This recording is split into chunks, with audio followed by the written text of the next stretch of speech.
Om Namo Bhagavate Vasudevaya. Om Namo Bhagavate Vasudevaya. Om Namo Bhagavate Vasudevaya. Reading from the Bhagavad Gita, chapter 6, entitled as Dhyana Yoga.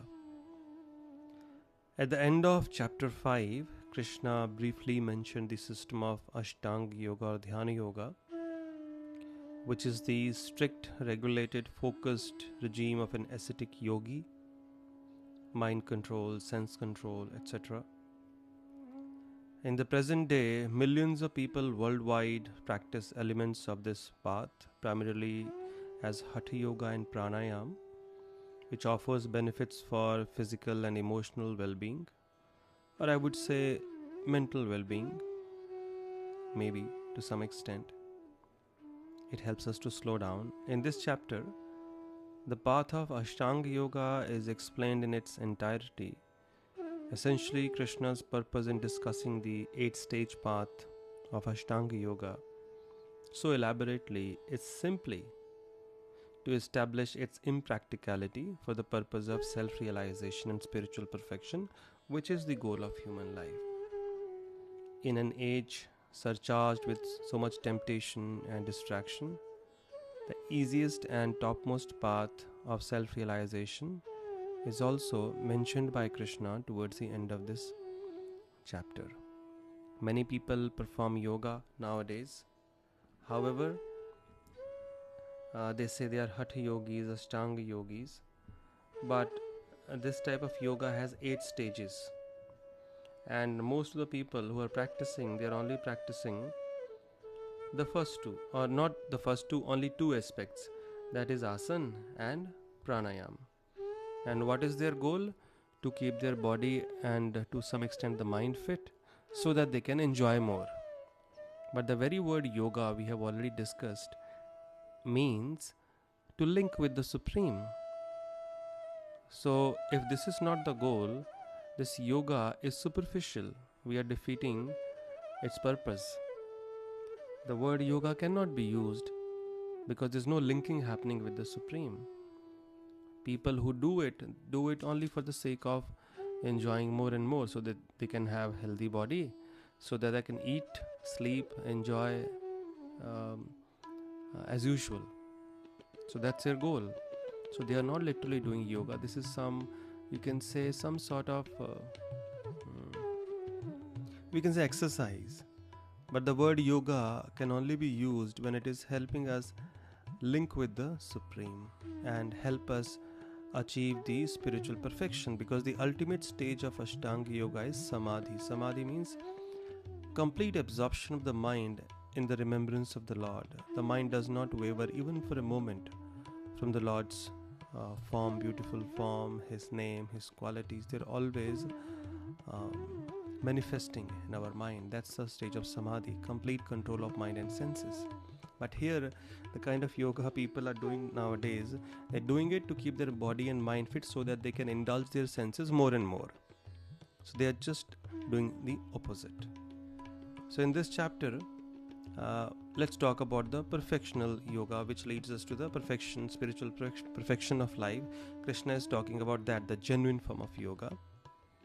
And therefore, we discuss, and in great detail Krishna has described this Ashtanga Yoga, the real form of Ashtanga Yoga, not the superficial one which is being practiced all over the world today, in great detail. So let's begin. Text number 1. Shri Bhagavanu Vacha Anashritah Karma Phalam Karyam Karma Karoti Sasanyasi Cha Yogi Cha Niragnir Nachakriyah. The Supreme Personality of Godhead said, one who is unattached to the fruits of his work and who works as if he is obliged is in the renounced order of life, and is the true mystic, not the one who lights no fire and performs no duty. So true renunciation is not about giving up everything and sitting in one corner in a secluded place and doing nothing. True renunciation means you work but you're not attached to the results. You're not affected by the results. That is true renunciation.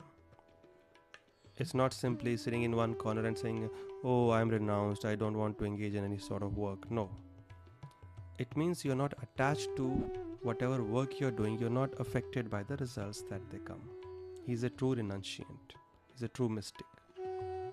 Text 2. Yam sannyasam iti prahur yogam tam vidhi pandava nahi asanyasta sankalpo yogi bhavati kaschana. What is called renunciation you should know to be the same as yoga or linking oneself with the Supreme, O son of Pandu, for one can never become a yogi unless he renounces the desire for sense gratification. Clearly Krishna is saying, which I just mentioned, that yoga is not meant for increasing our sense gratification. In fact, nobody can be addressed as a yogi unless he renounces the desire for sense gratification, enjoying his senses. And here, as I mentioned, most of the people trying to keep their body and mind fit so that they can enjoy their senses more and more. So here Krishna, the supreme yogi, the Yogeshwar, is explaining who is a true yogi. Somebody who has completely controlled his senses and mind and free from the desire to satisfy, gratify his senses materially. Now senses need gratification, but we should know how the senses can be truly satisfied. So the purpose of renunciation and yoga is the same. Renunciation means you give up material work so that you can engage in spiritual work. Yoga means engagement in work which will help us link with the Supreme. So both are similar, their purpose is the same. So unless somebody is aiming at this purpose, working towards this goal, he cannot be addressed as a yogi. Anybody can say anything, they can take up any title. Nowadays people do something and they just write on their Insta bio or in their visiting card if they have still in fashion. But we have to see what the reality is. Nobody can just claim the title of a yogi if he does not have his senses under control and if he is not connected to the Supreme. Text 3. Arurukshor muneir yogam karma karanam uchyate yoga rudhasya tasyeva shamah karanam uchyate.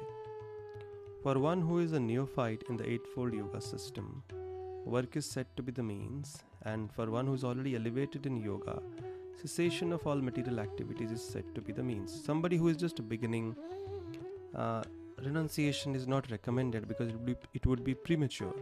He is not ready for it yet. So you just work at the same time, try to and work in such a way that his work helps him reach out to the Supreme, connect with the Supreme. He could utilize the benefits of his karma to serve the Supreme. That way he's getting connected, and as he does that more and more, by the grace of the Lord, he gets more and more purified. Then he comes to a stage where now he can actually give up all the material work, all the material activities. Somebody who is advanced, but at a premature stage, renunciation is not at all recommended. In fact, work in devotion is recommended. And when we are more advanced, then we can give up some material activities towards attaining the ultimate spiritual perfection. Yada hi nendriyartheshu na karmasva anusajjate sarva sankalpa sannyasi yoga rudhastadochyate. A person, and who is a person who is, how can we understand a person to be elevated in yoga or advanced? A person is said to be elevated in yoga when, having renounced all material desires, he neither acts for sense gratification nor engages in fruitive activities. That means he is working, but he is free from the selfish desires. He is not working to enjoy his own senses, but he is free from that desire, and he is not also expecting any results from any kind of work. It's not that he gives up work, but he is unaffected. He is not desiring anything in exchange of his prescribed duties, and is also not working towards satisfying his own senses, which most of the people nowadays are doing. He becomes free from that propensity because he understands what the ultimate purpose of life is and who is the real enjoyer and who he should be serving, who he should be engaging his senses. in whose service he should be engaging his senses. He is fully aware of that. And therefore, and this can only happen when somebody becomes really advanced. This is the symptom of an advanced consciousness. And one of the most important aspects of this Ashtanga Yoga is mind control. And now Krishna spends some time talking about that. In fact, this chapter talks a lot about mind and its nature and the mind control. Because everything happens within the mind: attachment, detachment, renunciation, the thoughts. Everything starts with a thought. Thoughts are like the seeds. They fructify in the form of words and actions eventually. So if externally we are trying to renounce things, but internally if our mind is focused on sense object, then we are not considered very elevated. So Krishna therefore recommends, in order to be elevated in yoga, one must renounce all material desires. A person is said to be elevated in yoga who has renounced all material desires, neither acts for sense gratification nor engages in fruitive activities. No expectation in return for his actions, for his duties. He is self-satisfied. And that can only happen if his mind is in a proper condition. Krishna says, 5-6, Uddhared atmanatmanam natmanam avasadyet atmaeva hi atmano bandhur atmeva ripuratmanah. One must deliver himself with the help of his mind and not degrade himself. The mind is the friend of the conditioned soul and his enemy as well.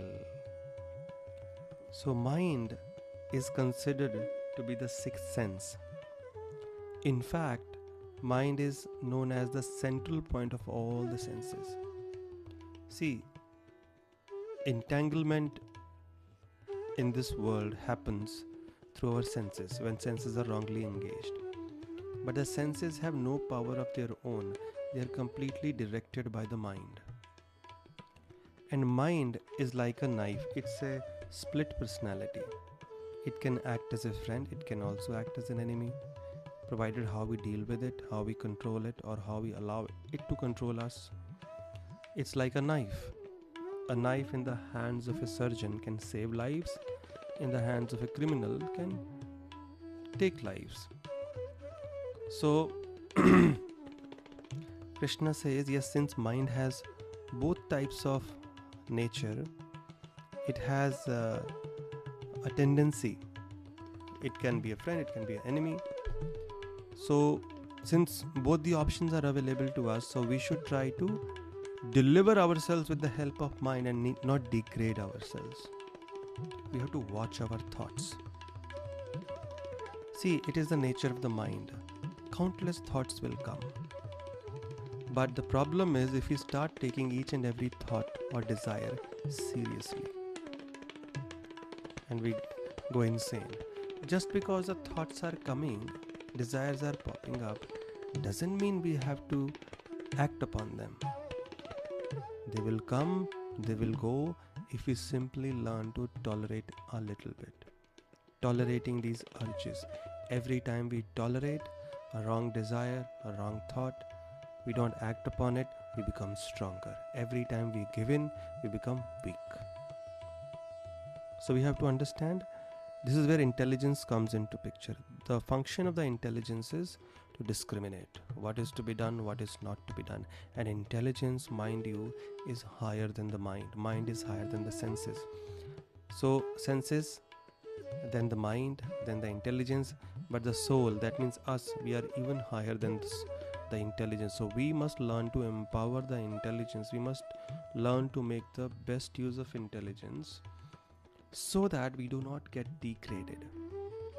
We move around this world, there are countless distractions, countless temptations. We can't avoid that. But the problem is, when we start taking all those desires and thoughts and temptations seriously, please understand, just because a temptation is bombarding you doesn't mean you have to act upon it. Say no. It may not be easy. Initially it might be very difficult. But remember, every time we say no, we become stronger. And every time we say yes, we lose strength. So when we say no, next time when we are in a similar situation, we'll have greater strength to deal with that same temptation. And every time we keep saying no, eventually we'll become very strong and will not get affected. We'll not have to even make an effort to say no. It'll be so easy.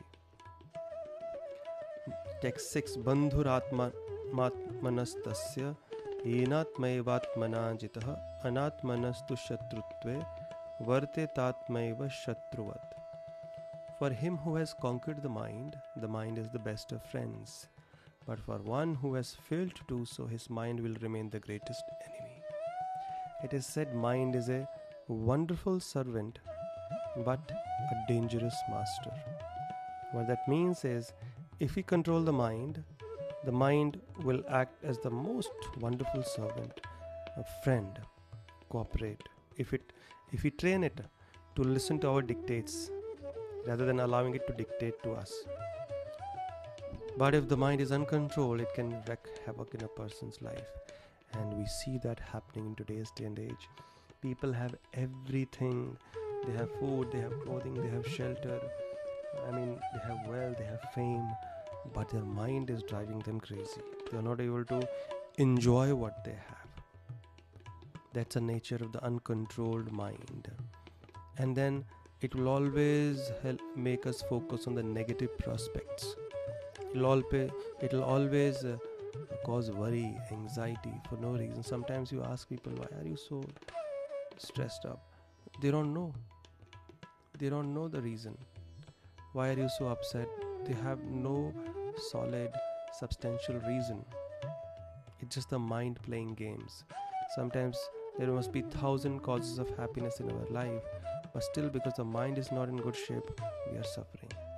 Therefore, Krishna says in the Bhagavad also, there is only one and only one enemy of a human being, and that is the mind. Nothing else, no one else has the power to cause anxiety to us. It is only the mind. We just have to take care of it, everything falls in place. How to control the mind, we'll be discussing little later in these podcasts, in this chapter itself, so we can just wait till then. This is just the beginning. 7. Jitatmanah prashantasya Paramatma samahitah shitoshna sukha dukkheshu tatha manapamanayoh. For one who has conquered the mind, the super soul is already reached. That means perfection is already reached, for he has attained tranquility. To such a man, happiness and distress, heat and cold, honor and dishonor are all the same. Person, when he controls his mind, he remains equiposed. He is not affected by the dualities of life. Text 8 and 9. Jnana vijnana triptatma kutastho vijitendriyaha yukta iti uchyate yogi sama loshtrashrama kanchana. A person is said to be established in self-realization and is called a yogi. Now this is a yogi. One is fully satisfied by virtue of acquired knowledge and realization. Such a person is situated in transcendence and is self-controlled. He sees everything, whether it be pebbles, stones or gold, as the same. The symptoms of a yogi, symptoms of someone who has controlled his mind, are explained in these two verses. Suhrin mitrani udasina madhyastha dveshya bandhushu sadhushva api cha papeshu samabuddhir vishishyate. A person is considered still further advanced when he regards honest well-wishers, affectionate benefactors, the neutral mediators, the envious, the friends and enemies, the pious and the sinners, all with an equal mind. So these are the symptoms of a true yogi, someone who has truly controlled his mind. Only then a person can be considered to be an aspiring yogi or a true yogi, when he is trying to develop these symptoms or he has developed these symptoms by controlling his mind clearly. So if a person has no control over his mind, he cannot be addressed as a yogi in essence. So now in the next few verses, Krishna will explain the aspects of this Ashtanga Yoga. So we'll just briefly summarize what we discussed today from text 1 to 9. So during our sojourn in this temporary world, we are perpetually accompanied by the voice within. Yes, we've all experienced it, the devil on one's on one shoulder and the angel on the other. Sometimes the demonic side is talking to us, sometimes the divine side is talking to us, each giving their own advice to the confused person in between, that is us. And what is that voice? That voice is the mind. Essentially, a storehouse of past impressions and experiences and future desires that offers options to the individual. An uncontrolled mind will agitate, misguide, and entangle the soul within this world, forcing us to succumb to our lower nature of lust, anger, greed, envy, pride, illusion. Whereas the controlled mind, on the other hand, acts as a friend on our spiritual journey, helping us make progressive and healthy choices which bring us closer to God, to the spiritual perfection that we must be aiming for. When one controls and befriends the mind, one experiences tranquility, peace, and freedom from the duality of happiness and distress. He becomes equipoise. So the main focus should be how we can control the mind. One way is, of course, which is explained in this chapter, that is the Ashtanga Yoga that is being discussed here. So we'll discuss more on this subject matter of mind in the upcoming episodes of the podcast. Till then, Hare Krishna. Thank you so much.